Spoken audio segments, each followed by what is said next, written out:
ve yurtimine dar. Aramızda var mert sihi oğlanlar, emeldin el ve yurtimine dar.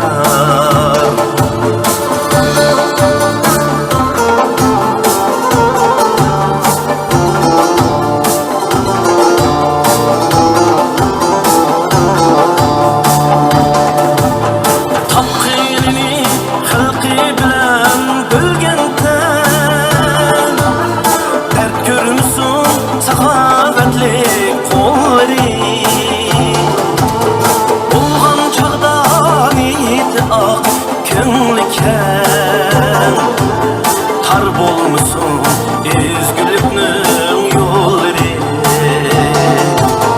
olğan çağdan idi ak künlüken.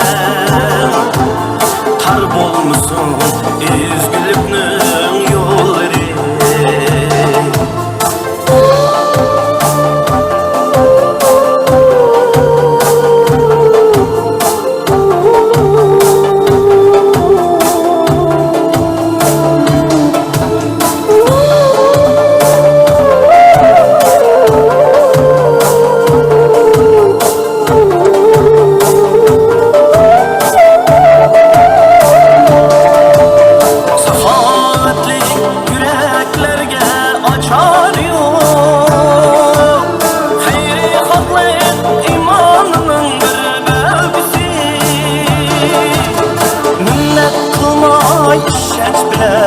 Yaysa kol yaratqıcı mən həsləb bərgisi,